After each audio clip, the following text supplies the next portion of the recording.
Salut les pastèques. Salut les pastèques. Salut les pastèques. Salut les pastèques. Salut les pastèques. Salut les pastèques.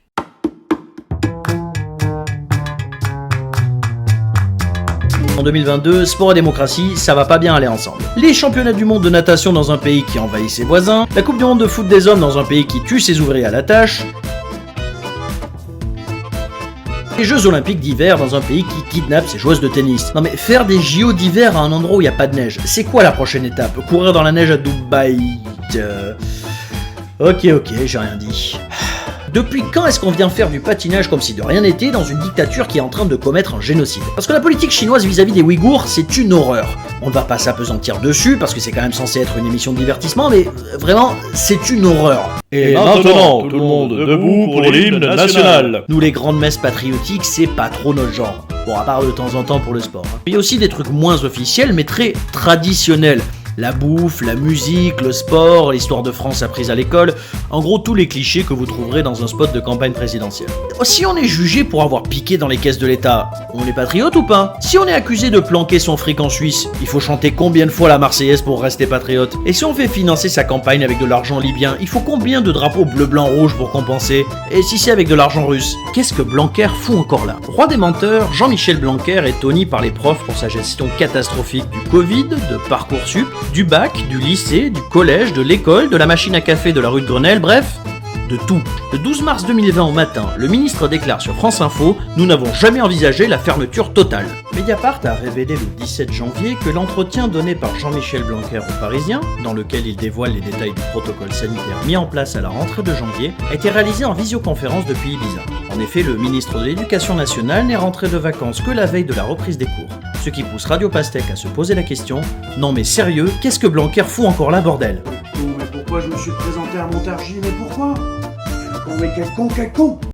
Drogue, vol et communautarisme, ils imposent leurs lois et la majorité silencieuse de la France n'en peut plus. Enquête exclusive sur les riches de droite.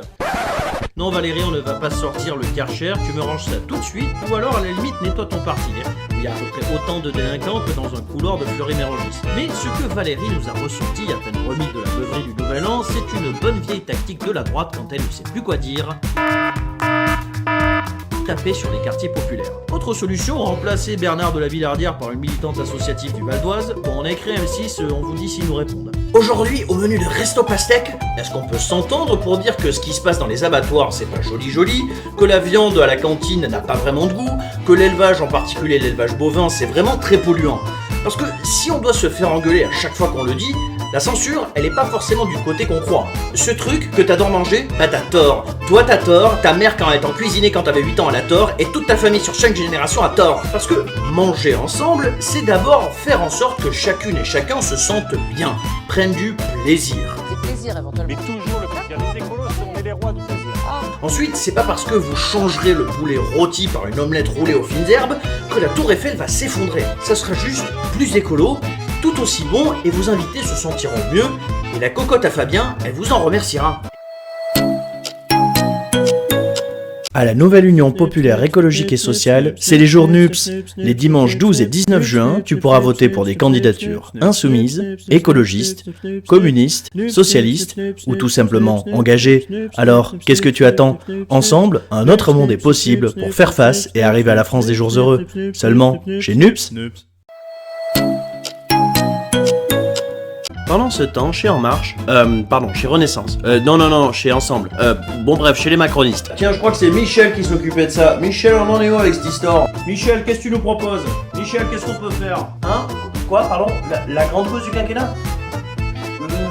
Ça avance, comment dire, j'ai la NUPES c'est des nazis, le communisme c'est 600 milliards de morts, Olivier Faure c'est Staline, et Sandrine Rousseau va instaurer la castration de force. On pourrait éventuellement profiter du prochain remaniement pour le virer. Hein. D'ailleurs, faudrait aussi qu'on fasse quelque chose pour Gérald Darmanin. Hein. Quoi, pour GG? Ah oui, va falloir agir aussi. On va lui rajouter les Outre-mer à son ministère. Et maintenant, un message du Parti animaliste. C'était un message du Parti animaliste. Pendant le premier mandat, quand on parlait un peu trop fort de leur inaction climatique, de leur saccage du service public ou de la grande cause dont ils se battent clairement les couilles, la réponse c'était le numéro vert, vivre avec. ça veut dire, on sait que c'est grave, on sait que les conséquences vont être terribles, et vous savez quoi ? On va rien faire. Absolument rien. On va même pas lever le petit doigt. Démerdez-vous. Vous devez avoir envie de foutre des claques au premier start-upper en chemise blanche venu, et comme on vous comprend. En un mot, taxer les riches. Bernie, si tu nous entends. Une vraie grève générale qui les fasse flipper, pas une marche pour le climat. C'est pas qu'on n'aime pas se déguiser en ours blanc et chanter des slogans, mais on voudrait un vrai mot d'ordre. On n'a pas gagné les élections et en plus on n'a pas le temps d'attendre la prochaine fois. Surtout qu'au rythme où ça va, la prochaine fois, c'est les fachos.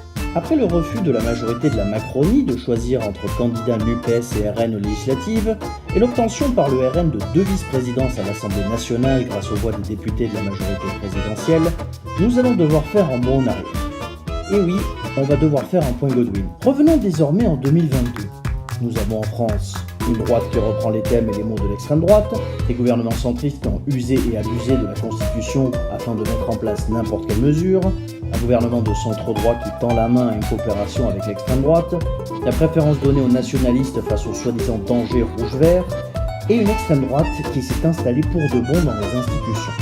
En tout cas, nous pouvons remercier Michel Platini et Nicolas Sarkozy qui ont grandement contribué à l'organisation de cette compétition, en passant notamment des accords financiers avec le Qatar en échange de leur soutien pour l'organisation de la Coupe du Monde dans l'Émirat. Voilà, c'est tout pour cette page sport, et si vous cherchez le courage des joueurs français, c'est les Iraniens qui l'ont.